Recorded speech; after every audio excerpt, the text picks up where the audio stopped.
राजनीति में ऊंट कब कौन सी करवट बैठ जाए ये किसी को नहीं पता होता। हालांकि सियासी हलचल इसको लेकर के वक्त वक्त पर इशारा करती रहती है, क्योंकि ये राजनीति है, पल पल करवट बदलती है। कब कौन अर्श से फर्श पर आ जाए और कब कौन फर्श से अर्श पर आ जाए ये कोई नहीं जानता। बस जानता है तो वक्त और समय कैसे बदलता है ये हम सब जानते हैं। नमस्कार, आपके साथ मैं आयुषी। बात करेंगे राजस्थान की मुख्यमंत्री रही और बीजेपी की राष्ट्रीय उपाध्यक्ष वसुंधरा राजे की।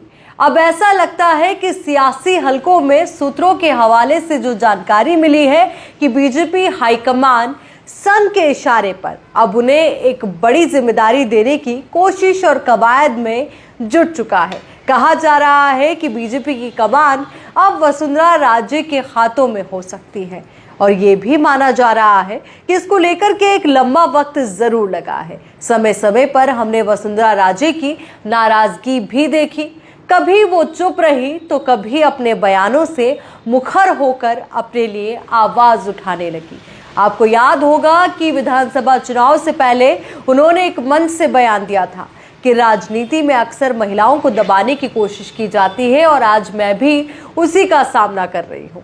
पर अब ऐसा लगा कि जब उन्होंने पिछले दिनों एक मंच से और बयान दिया कि हाँ, राजनीति है, कब किसको क्या मिल जाए पता नहीं होता। इस तरीके का उनका बयान था, याद होगा आपको, जहां पर उन्होंने पीतल की लौंग का जिक्र किया था और कहा था कि कुछ लोग पीतल की लौंग पाने पर भी ऐसे बिहेव करते हैं जैसे कि मानो वो सोने की है और खुद को सुनार समझने लगते हैं। इशारों में बड़ा इशारा था और निशाना भी तगड़ा था। इसको लेकर भी कई कयास लगाए जा रहे थे और कहा जा रहा था कि वसुंधरा राजे अब पार्टी के सामने अपनी नाराजगी बयां करना शुरू कर चुकी है।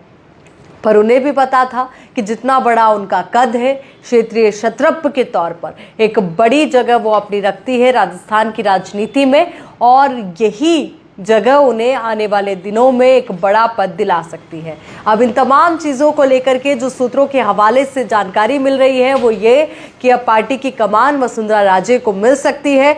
हालांकि ये अभी तय नहीं हुआ है कि कितनी बड़ी ये कमान होगी या फिर क्या पद उन्हें दिया जाएगा, किस तरीके से उन्हें बैलेंस किया जाएगा, क्योंकि जब मोदी मंत्रिमंडल में उनके बेटे का नाम शामिल नहीं हुआ तब भी लग रहा था कि मानो कि कुछ ठीक नहीं हुआ, क्योंकि उनके बेटे भी कई बार के सांसद रह चुके हैं। उसके बावजूद भी उन्हें तरजीह नहीं मिली, विधानसभा चुनाव में उनकी अनदेखी की गई।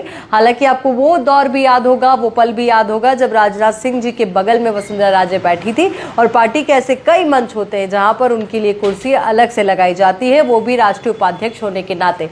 पर उनकी अनदेखी एक बड़ा सवाल था, लोगों के मन में भी इसको लेकर के सवाल था। तो जानकारी जो मिलकर सामने आई है वो ये सूत्रों के हवाले से कि संघ ने पहले जो नाम सामने किया था वो क्या था, संजय जोशी का। उसके बाद फिर जेपी नड्डा और प्रधानमंत्री नरेंद्र मोदी ने उनके नाम को न लेकर के शिवराज सिंह चौहान का नाम आगे किया। फिर वहां से संघ ने उस नाम को भी बदला और उसके बाद संघ के द्वारा शिवराज सिंह चौहान के नाम को ठुकरा दिया गया। अब संघ ने पूर्व मुख्यमंत्री वसुंधरा राजे का नाम आगे किया है। अब उनका नाम आगे किया गया है। आगे इसको लेकर क्या मंथन होगा, क्या परिणाम निकलकर सामने आएगा, ये देखना बेहद महत्वपूर्ण हो जाता है।